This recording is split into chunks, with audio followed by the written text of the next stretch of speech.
Olá, ouvintes! Sejam bem-vinda e bem-vindo à Rádio Defensoria. Este é o podcast Entrevistas DPE, um espaço para conversas informativas sobre temas de interesse público. Eu sou Gislaine Teixeira e te convido a acompanhar a gente nesta edição. Vamos lá? No mês do orgulho, conhecemos o grupo Mães da Resistência, um coletivo formado por mães, pais e familiares de pessoas LGBTQIAPN+, que transformaram a dor em força, acolhimento e luta. Essas mães se uniram para oferecer apoio emocional a outras famílias, combater o preconceito e defender a vida e os direitos das pessoas LGBTQIAPN+, muitas vezes começando essa resistência dentro da própria casa.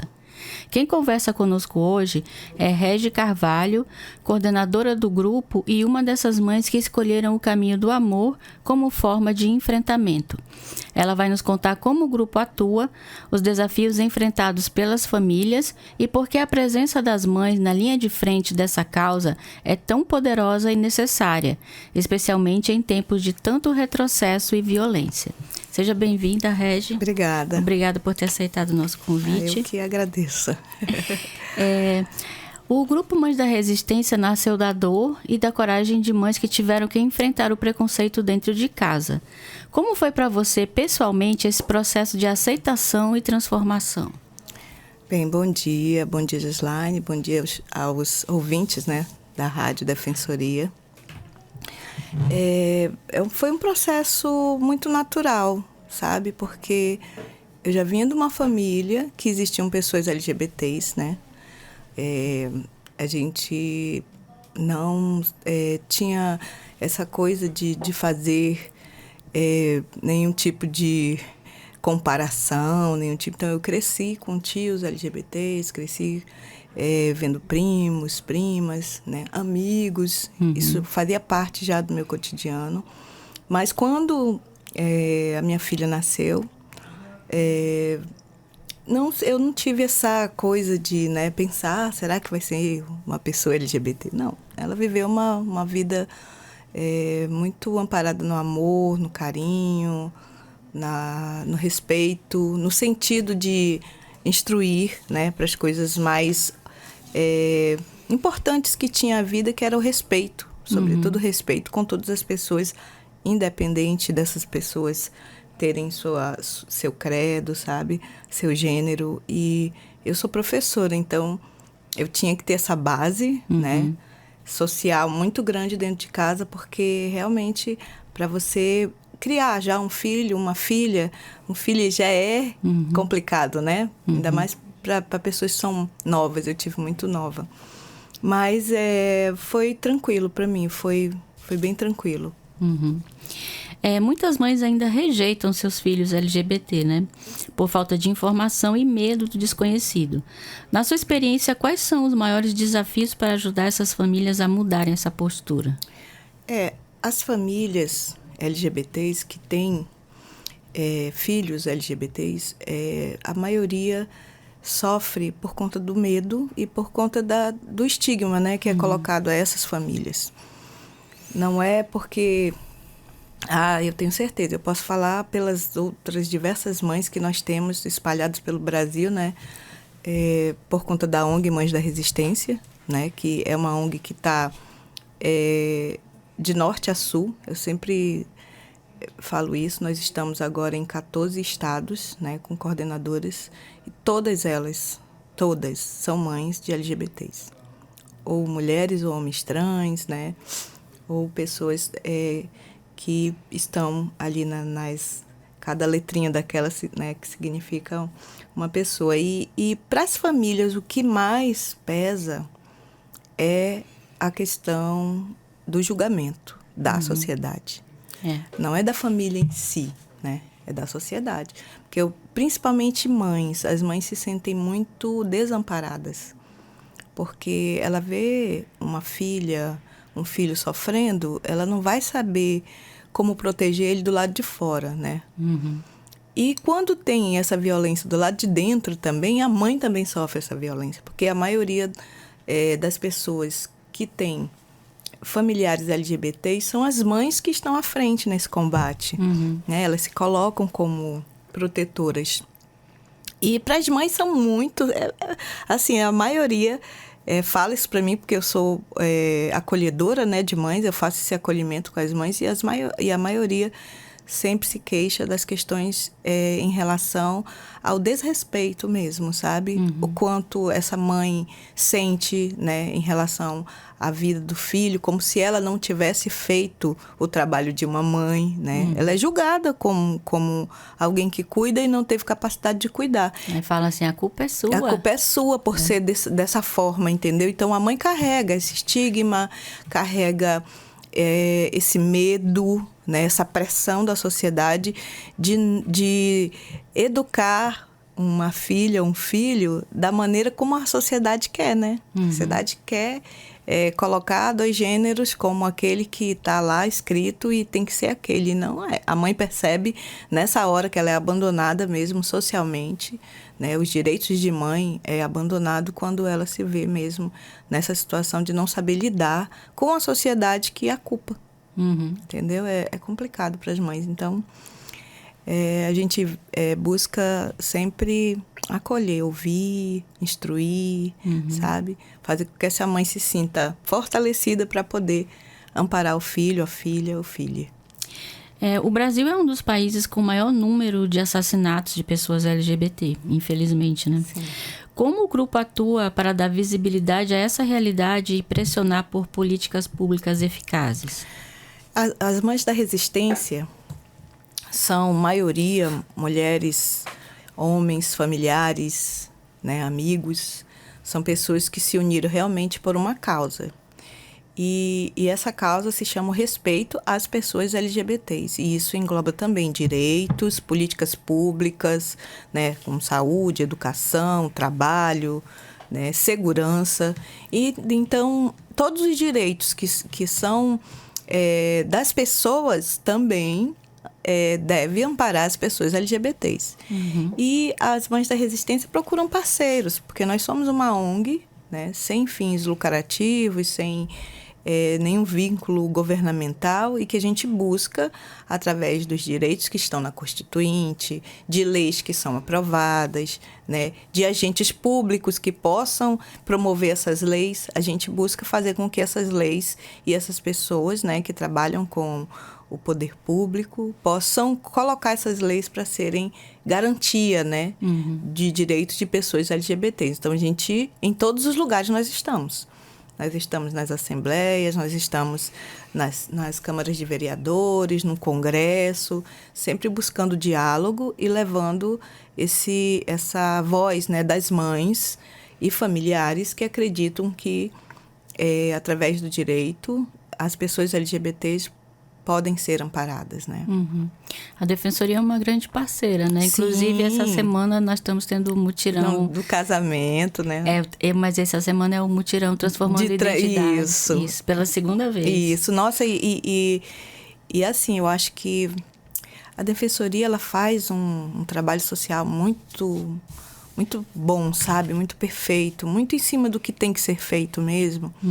Porque quando você consegue fazer, né, trocar o seu nome, que você consegue ter a sua identidade, que você consegue arranjar um emprego com a sua identidade nova. Eu posso falar isso por conta da minha filha, né? Eu tenho uma filha trans. Então, eu sei qual foi a dificuldade dela em relação a ter o seu nome, né?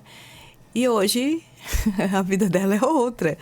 Porque ela é uma cineasta, uma estudante, né? Que faz filmes, que escreve. E todo mundo sabe quem é a Lilith, né? A Lilith Cairu. E ela conseguiu isso muito através dessa parceria, né? De poder ter o nome dela e poder fazer as coisas da maneira que tem que ser, né? A rejeição familiar é apontada como uma das principais causas de vulnerabilidade e suicídio entre os jovens LGBT, né? Como vocês trabalham para oferecer suporte emocional e fortalecer essas famílias? Então, nós temos vários grupos de psicólogos, psiquiatras, médicos, né, que são voluntários. Nós temos um projeto que é chamada uma rede de apoio, né, que é a coxa de retalho, que é justamente para pais, mães, né, que precisam passar por esse processo, né, de acolhimento, para entender o direito, né, dos filhos, filhas e filhas. E nós fazemos o acolhimento também individual, né? Se tem uma mãe, se tem um familiar, se tem um jovem, uma jovem LGBT que está precisando de ajuda, eu sou neuropsicopedagoga, né? E estou pós-graduando agora em neurociência. Então, eu estudo esses aspectos justamente para ter um amparo legal, né, para poder acolher e instruir, sabe? Acho que a escuta, ela é a principal arma contra qualquer tipo de situação que venha trazer alguma forma da pessoa, sei lá, tentar suicidar ou ter algum intuito, né, de suicida. E isso a gente fez muito na pandemia, porque foi o período mais nebuloso, né? Se os LGBTs já são invisibilizados durante, né, períodos que não são como a pandemia, na pandemia a gente teve que redobrar os cuidados para, principalmente nas redes sociais, fazer monitoramento, né, de mensagens, de textos, de postagens que pudessem trazer algum, né, alguma situação que a gente tivesse que entrar no Instagram, chamar no direct, sabe?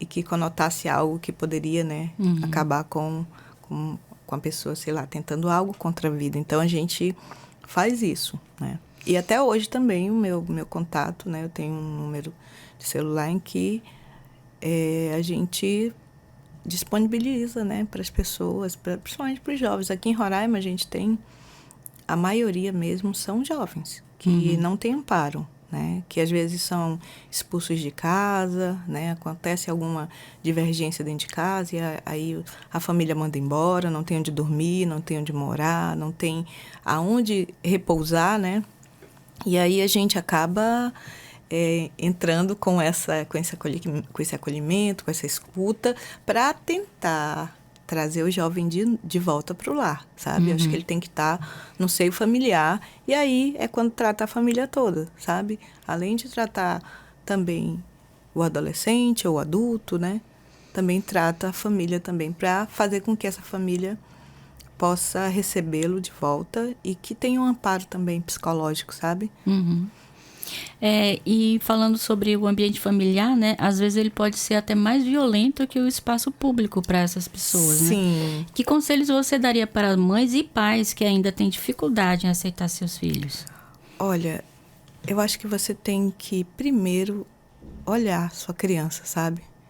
Porque muitas vezes as famílias veem os filhos e filhas, né, como desconhecidas, né? E as divergências ocorrem por falta de ter o conhecimento mesmo, sabe?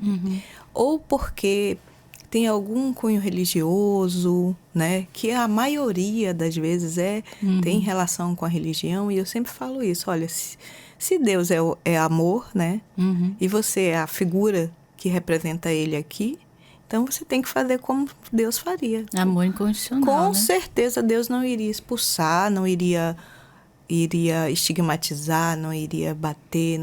Não, ele iria, né, de certa forma, acolher. Né? Então, é o que a gente sempre pede, a gente sempre busca pelo lado do amor mesmo, é você olhar o seu filho, olhar a sua filha e pensar que aquela pessoa que está ali, ela depende de você, emocionalmente, fisicamente, né? Então, você tem que usar sempre falo isso, use o poder que te deu, que te deram, né? Se você acredita em Deus, ou se você tem outra religião, mas use o poder que te deram de você poder trazer um ser humano para a vida e cuida, porque é uma obrigação sua cuidar do seu filho. Mas, acima de tudo, você tem também que se cuidar. Porque quando ocorrem essas desavenças, é mais por questões religiosas. Infelizmente. E a expectativa de vida das pessoas trans e travestis no Brasil é muito baixa, né? Até Cerca de 35 anos, devido à violência e à exclusão. Como o grupo ajuda a construir redes de proteção para essas pessoas? Então, nós fazemos um trabalho muito bacana, porque a gente passa a instruir essas pessoas, né, a buscarem seus direitos, fazendo uma trilha de direitos, e a Defensoria Pública é essa trilha, né? Ela está no caminho dessa trilha dos direitos. A gente sempre busca orientar para estudar, sabe? Eu acho que a importância do estudo, ela te dá algo para fazer, né? E aí, se tem Enem, se tem cursinho, a gente sempre busca nessas parcerias de Enem, de cursinho, saber se a pessoa já terminou o ensino médio. Eu acho que o caminho mais prazeroso, dizendo assim, e mais gostoso é quando você traz esse jovem, essa jovem, e você mostra que há uma saída, né? Essa pessoa LGBT, ela tem mesmo estigma. Então, a gente busca fazer com que essa pessoa trilhe um caminho, né? Busque áreas que sejam menos perigosos, sabe? Se você vai sair, sempre oriento, sai com 2, 3 amigos, não saia só, né? Porque são jovens, querem se divertir. Estejam em lugares que você possa ser visto, sabe? Que você pode ser vista. E sobretudo, ter um diálogo, sabe? Com alguém que você confie, né? Se às vezes você está com dificuldade de ter um diálogo com a mãe, com o pai, busque alguém na família que seja de confiança. Um tio, uma tia, um irmão, que você possa ter um porto seguro. Ou então a ONG, né? Eu sou mãe da Ana, sou mãe da Lilith, mas também sou mãe de outros jovens que me procuram e que pedem, sabe? Olha, Régia, eu preciso de um conselho, eu tô assim, tô me sentindo mal, tô me sentindo triste. Aí eu sempre tô ali para dar aquele abraço, né? Virtual e também presencial, porque eu vou também. Se a pessoa me liga, olha, vem aqui, eu preciso conversar, eu vou. Sabe? Eu acho que é importante. Aqui em Roraima a gente tem um índice muito grande de jovens que saem de casa, muito, muito assim, desamparados e sem rumo. Pessoas que ficam até sem comer, certo? Porque não tem um emprego. Saiu de casa, era a mãe que cuidava, a mãe que sustentava, o pai que sustentava, porque era estudante. E aí acaba que a pessoa fica o dia todo sem comer na rua. Então, é essa vulnerabilidade que a gente busca coibir, sabe? Porque, inclusive, eu acho que aqui em Roraima a gente já devia ter um centro, sabe? Um centro de acolhimento, um centro para a juventude, sabe? Que essas pessoas pudessem permanecer nesse local com segurança. Nós temos aqui a Casa do Estudante, né? Eu fui visitar a Casa do Estudante. E a Casa do Estudante seria um local muito bom para as pessoas, para os jovens e estudantes também, porque a maioria é estudante, que esteja em situação de vulnerabilidade, sabe? Porque não tem como voltar para casa. Então, ficaria lá por um período, né? Tendo uma assistência, claro, de um atendimento psicológico, né? Rodas de conversa, apoio, sabe? Tendo uma função para fazer. Eu acho que é importante a gente trazer isso aqui como até uma dica, sabe? Para o governo do estado, para tentar revitalizar a Casa do Estudante, transformando num centro de juventude, sabe? Onde a pessoa possa, sei lá, estar numa biblioteca ali dentro, que é um espaço muito grande, né? Estudar, sabe? Socializar, poder conversar com outras pessoas que também estão passando pela mesma situação e tendo um apoio psicológico, porque não tem. É uma questão muito grande de vulnerabilidade que precisa ser tratada. E sobre esse acolhimento e orientação das famílias, você pode contar como são os encontros e qual o impacto que eles têm na vida dessas mães e pais? Então, é muito bonito, sabe, esse projeto Coxa de Retalho, porque nós temos reuniões todas as quintas-feiras, né, com um médico psiquiatra, com psicólogos, psicoterapeutas. E a Coxa de Retalho, ele é um É um encontro de mães, pais e familiares de LGBTs que queiram conversar, que queiram dialogar, que queiram aprender, que queiram saber sobre as leis, né, que amparam as pessoas LGBTs, as leis transfóbicas, homofóbicas, né, de preconceito, essas leis que coíbem preconceito. Então, a gente orienta nesses encontros e é toda quinta-feira. Mães da Resistência, toda quinta-feira, faz a coxa de retalhos, além do atendimento individualizado. Né? Se tem uma mãe que precisa de algum amparo, né, psicossocial ou algum amparo humanizado, essa mãe é detectada, né? Ela procura alguém no núcleo, porque às vezes é de uma cidade diferente. Eu já atendi pessoas de cidades diferentes. E aí a gente faz o acolhimento, conversa. Principalmente a gente faz uma escuta. O importante, primeiramente, é escutar, sabe? É dar voz a essa pessoa, dar espaço para essa pessoa falar, para ela poder colocar seus sentimentos, né, para fora, poder expressar aquilo que dói nela, né? E aí sim, aí a gente passa para a segunda parte, que é o acolhimento, né, depois da escuta, e aí a gente encaminha para o atendimento com o atendimento psicossocial, né? Com psicólogos, psiquiatra. E sobre o preconceito dentro das famílias, né? Tem raízes culturais e principalmente religiosas, como você já falou, né? Como que o Grupo Mães da Resistência dialoga com esses aspectos para promover a mudança? Então, nós temos um projeto que chama a Cartilha para Mães que Resistem. A gente tem uma cartilha que foi feita por mães e por filhos também, filhos, filhas e filhas, né?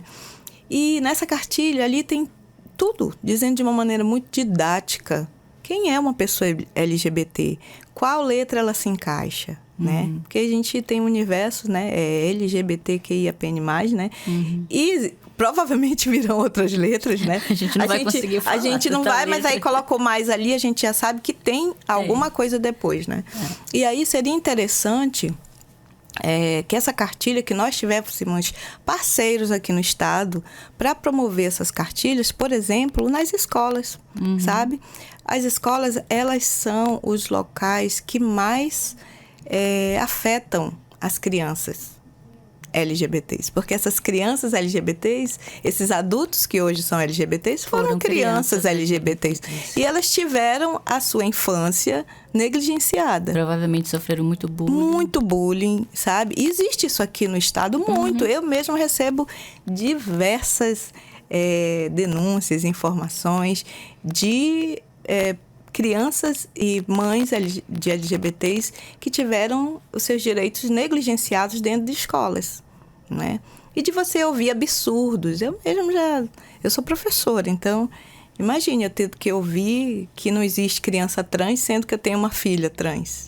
E eu tendo que ouvir isso de uma pessoa, né, que trabalha ali, que automaticamente teria que saber disso, né? Porque nós, professores, a gente tem que ter o mínimo de sabedoria, né, humanizada, né? E o direito à diversidade é um direito que está lá na Constituição, né? Nós temos uma lei para isso. E acho que a escola é a base de tudo. Eu acho que se você está na escola e você não vai sair dizendo, aquela criança, aquele ali é LGBT, aquele não é. Não, ela é uma criança, mas ela tem direitos, né? Como as outras crianças, né? Como crianças negras, crianças indígenas, as crianças quilombolas, né? Então, as infâncias, elas são múltiplas, não tem como você dizer infância, né? Como as juventudes também são múltiplas, são diversas. E aí eu acho que a cartilha das Mães da Resistência, para a mãe que resiste, e ela não serve só para a mãe, ela serve para qualquer pessoa que queira tratar, né, as questões da diversidade de uma maneira didática. E aprender também, porque ela vem bem específica, ela vem dizendo qual letrinha significa, né, qual é a bandeira daquela letra, e como que você deve tratar, a quem você deve procurar, né? Então, acho que toda a escola tinha que ter essa cartilha. Aliás, toda a repartição pública teria que ter o letramento para a diversidade. Porque, infelizmente, o Estado laico que está previsto na Constituição está sendo negligenciado, Sim. né? Por conta dessas questões Sim. religiosas. E aí, nem educação sexual, que é primordial as crianças terem, não querem mais deixar ter, né? Pois Imagina passar para esse passo do LGBT. E tá né? na parte, né? Teria que ter essa... A gente poderia falar sobre isso, sabe? A gente tem um índice muito grande de crianças que são abusadas, né? Sexualmente. A gente tem um índice muito grande de mulheres. Então, se a gente está vendo que isso ocorre e a maioria dessas pessoas, o abusador, ele está dentro de casa, né? Ele não está fora do lar. E as crianças LGBTs, elas estão suscetíveis a serem abusadas também, né? Primeiro porque são crianças LGBTs e segundo, porque se ela for falar, se uma criança for falar, ela já é calada. Ela não tem quem a represente, né? O idoso tem que represente, a mulher tem que represente, mas a criança são os adultos que representam ela. E aí ela fica meio à mercê, né, de alguém. E o trauma ainda aumenta, né? Porque uma criança abusada, ela já se sente culpada. Uma criança LGBT, ela vai achar que a culpa aconteceu porque ela é LGBT. Né? Mas mesmo a criança não tendo essa noção que é LGBT, porque ela não tem, né? Não tem. Ela é criança. Nós é que sabemos, né? Nós, pais, mães, professores, nós sabemos. Ela se sente... Nossa, ela se sente muito desamparada, sabe? Ela se sente como se fosse realmente a culpa dela.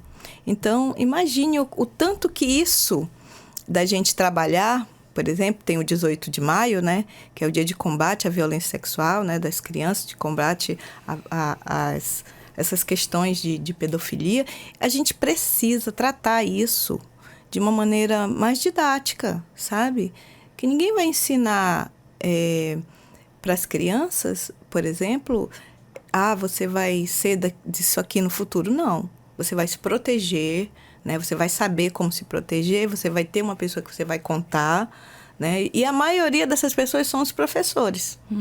Eu sou professora e eu tive diversos relatos de crianças, né? Que, infelizmente, se viam nessa situação de abuso e que a gente era a fonte era o porto seguro, sabe? De ouvir a criança falando que não se sentia bem, que era assim, que era assado. E a gente tem que reportar isso para alguém, sabe? Então, por que não tratar isso logo dentro da escola? Já que a escola é a base, né? De toda a aprendizagem, começando logo pela base da educação infantil, ensino fundamental 1 e 2, até chegar ao nível superior. Porque se você negligencia essa educação, né? Para a criança conhecer o próprio corpo, conhecer os limites, né? De alguém chegar e tocar, essa coisa toda, fica complicado, sabe? Porque aí a criança ela se internaliza e ela não fala mais. Ela tem medo, né? Até às vezes porque o abusador ameaça matar a mãe, matar a família, né? E aí a criança, nossa, imagine você carregar isso a vida inteira, até adulto. E além do apoio às famílias, o grupo atua na sensibilização da sociedade, né? Que estratégias vocês utilizam para ampliar essa conscientização? Nós ampliamos essa conscientização, por exemplo, nesse momento aqui que a gente está tendo com a Defensoria, né? Divulgando através... Que eu acho que isso aqui é crucial, sabe? Eu acho que tinha que ter até um programa de rádio que falasse sobre isso. Porque você ia desmistificar muita coisa que as pessoas inventam muito, né? Sobre os LGBTs, sabe? Sobre as pessoas LGBTs. Então, imagine ter uma rádio que, pelo menos uma vez por semana, pudesse trazer essas informações para justamente abrir esse leque, sabe? De conhecimento, né? Das pessoas LGBTs, porque existem pessoas idosas LGBTs. Inclusive, a 29ª Parada de São Paulo vai falar sobre o envelhecimento dos LGBTs. Essa pessoa um dia foi bebê, né? Nasceu, foi uma criança, depois cresceu, foi um adolescente, foi um adulto e hoje é um idoso, é uma idosa. Então imagina só o sofrimento que essa pessoa deve ter carregado porque na sociedade não existia nada que a amparasse, sabe? E outra coisa, é um marco, né? Porque nós temos pessoas idosas LGBTs e foram elas que abriram todo esse caminho, né? Para as famílias LGBTs poderem existir. E a gente sempre fala isso, que o canal maior é o canal de fala, é esse canal, né, da Rádio Defensoria, que há muito tempo é parceira das Mães da Resistência, né? Sempre me convida para trazer alguma novidade, falar sobre algum tema. E também poderia falar isso nos programas de televisão, sabe? Eu acho que a gente precisa educar. É coisa educativa. A gente não está falando, por exemplo, de uma festa, de uma rave, que também é educativo, né? É educativo para quem está lá, é educativo para quem gosta, é educativo para quem não gosta, né? Você aprende algo. Mas eu acho que os canais de comunicação seriam, obviamente, o canal, né? O percurso ali, o caminho precioso para a gente poder divulgar as nossas lutas, as nossas causas, aquilo que a gente pôde avançar e aquilo que a gente não pôde avançar porque houve algum empecilho, sabe? Então, eu acho que o melhor meio mesmo é o meio da comunicação. E como mães, qual é o papel do amor na construção da resistência contra a LGBTfobia? A gente diz assim, a gente tem um lema que mexe comigo, mas não mexe com meu filho. Da gente é assim, se fere a vida dos nossos filhos, filhas e filhos, seremos resistência. Então, enquanto nossos filhos não puderem caminhar tranquilos, não puderem amar quem eles querem amar, não puderem trabalhar da maneira que eles quiserem, não puder ser quem eles são, a gente vai estar ali, sabe? Fazendo aquela pressão, buscando os direitos, porque isso não é só porque é LGBT. Isso é para qualquer pessoa. Os direitos humanos também são os direitos dos LGBTs, né? Porque também são humanos. Porque, sobretudo, né, o amor que nós carregamos nos nossos filhos e filhas e filhos, ele é imenso. O coração de uma mãe, ele cabe tanta gente, tanta causa, tanta coisa, né? Então, as Mães da Resistência, elas resistem. Elas resistiram na pandemia, quando muitas enterraram seus filhos, ou pela Covid, ou por suicídio. Ela resiste quando nossos filhos, por exemplo, são tirados direitos, né? E é uma coisa que a gente precisa falar, a Defensoria, ela tem aberto essa porta para a gente, e a gente precisa falar, por exemplo, sobre leis transfóbicas, leis homofóbicas, que são aprovadas no município, né? No estado eu não lembro de nenhuma, mas no município existem leis que ferem a vida dos nossos filhos, filhas e filhas, sabe? E que essas leis precisam, essas leis, elas são leis que são inconstitucionais. E que nós, Mães da Resistência, e as outras organizações, como Diversidade, a pessoal da Terra, as meninas da Terra, o Grupo Sabá, sabe? Eu acho que é importante que a gente saiba que esses grupos, eles estão unidos, né? Mães da Resistência, a Terra, Diversidade, o Grupo Diversidade, o Grupo Sabá e outros grupos também estão atentos. Inclusive, a gente tem essa semana aqui corrido atrás, né? O Diniz tem ido, assim, tem feito um trabalho muito grande, né? Que é a pessoa que está à frente do Grupo Diversidade, e tem buscado muito respostas, né, do poder público sobre essas questões das leis que foram aprovadas na Câmara dos Vereadores, que são leis que realmente ferem a vida das pessoas LGBTs, impedindo de praticar esporte, impedido de usar banheiro, sabe? Impedido de ir e vir, impedido de falar, né? Não pode falar as palavras que querem usar, sabe? Tem que ter muito cuidado em falar. A linguagem neutra. Né? Tem que ter muito cuidado, a gente não pode falar na escola, não se fala, né? Eu sou professora há 27 anos e não se tem livro na escola de linguagem neutra, né? Eu até explico isso para as pessoas. A linguagem neutra é uma forma de reafirmação de uma população que é negligenciada. Então, se fala bom dia a todos, né? Respeite, porque não está ferindo ninguém, né? Se sinta incluído, é uma forma de querer incluir e de ser incluído. Então, é tudo uma questão de muito bom senso, sabe?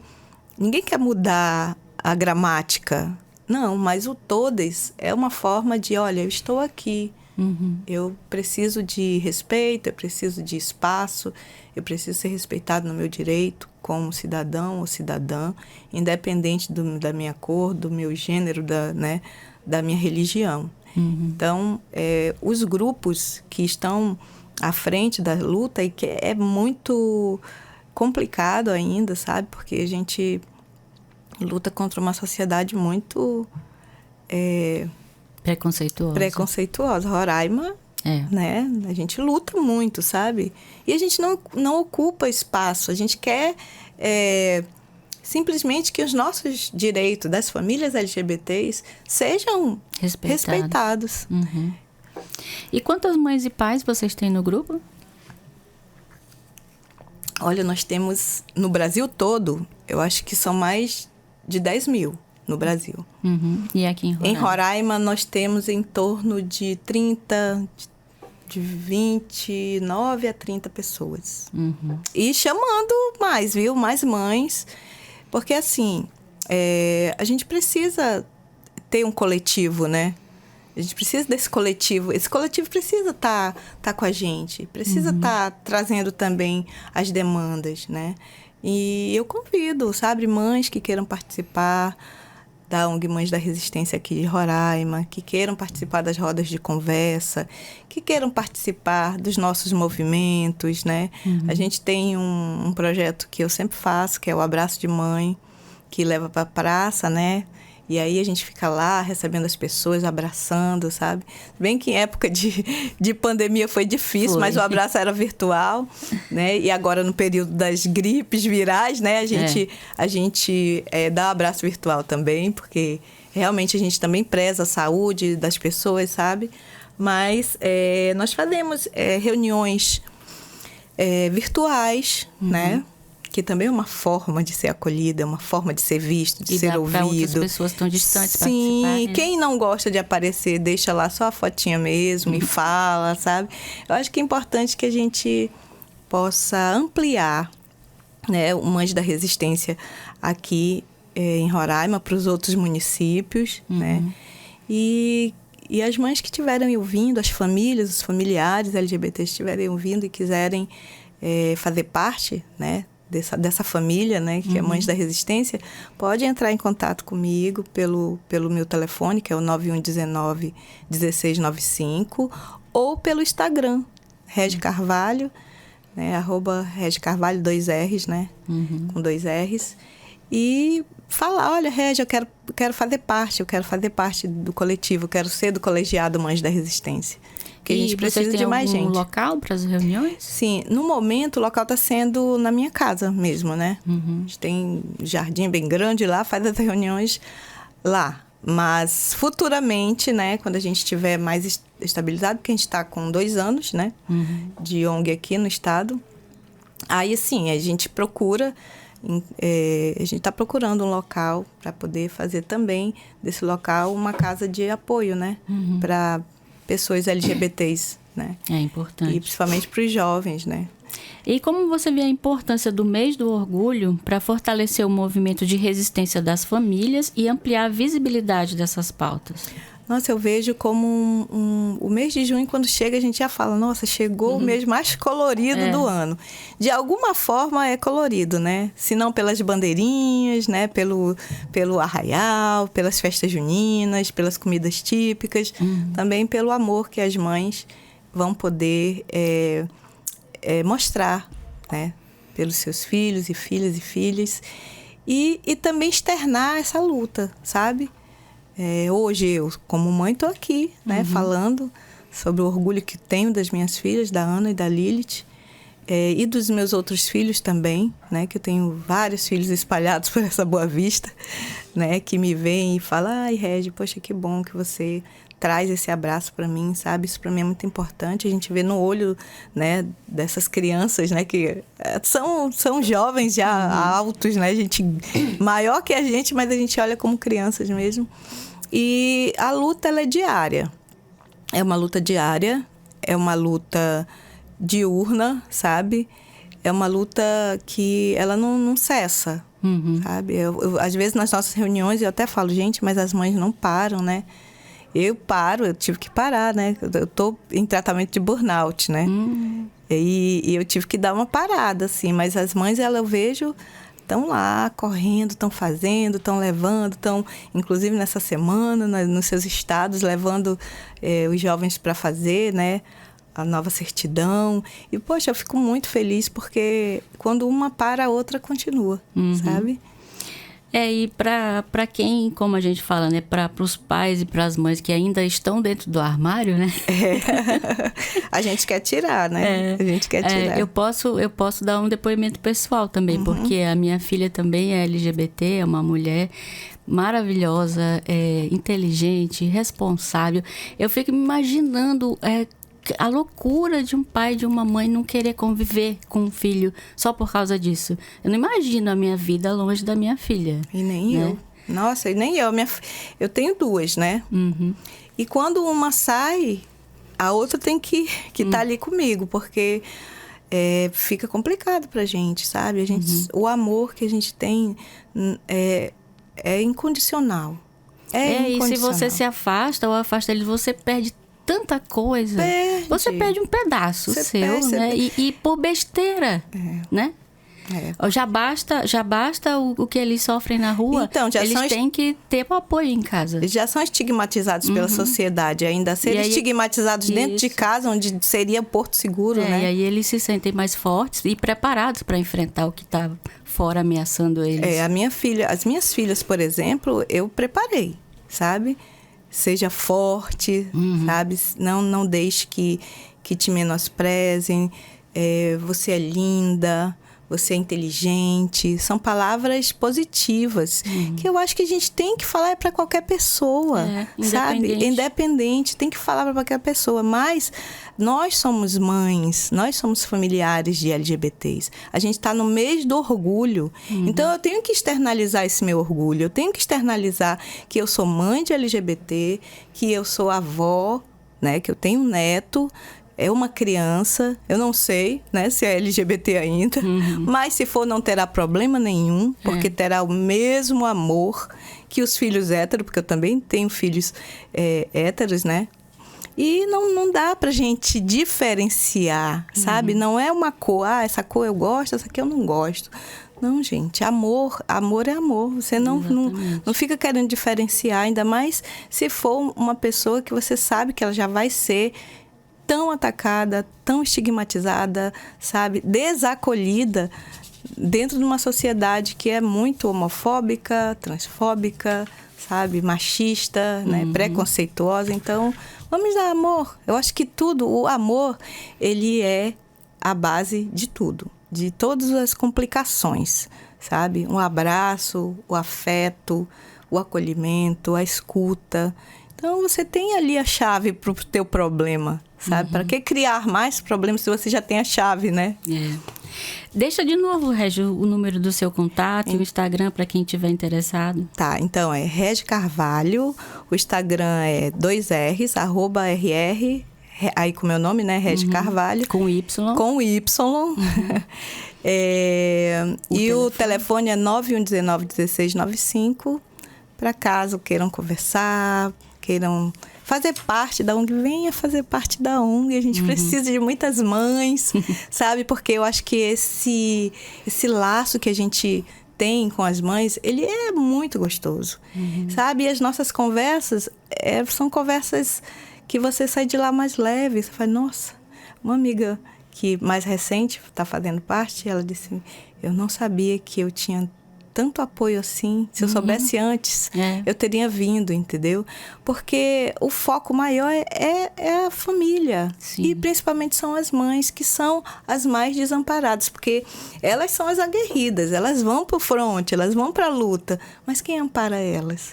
Né? Elas precisam de amparo também. É bom que uma dá a mão pra outra, né? Sim, e aí uma chora, a outra também. Às vezes tem um problema que uma teve, a outra, olha, eu já passei por isso, vou te dar uma dica. Faz assim que dá certo. E aí essas outras mães também acabam virando mães também dos filhos, né, LGBT daquela família ali. Porque a gente se acolhe, fica todo mundo junto. E assim a gente vai seguindo. Parabéns pelo trabalho. Obrigada. E a gente vai ficando por aqui. Lembrando que a Rádio Defensoria está disponível no YouTube, Deezer e Spotify. Compartilha com quem possa interessar e marca a Defensoria nas redes sociais, @DefensoriaRR. Muito obrigada pela sua audiência e até a próxima.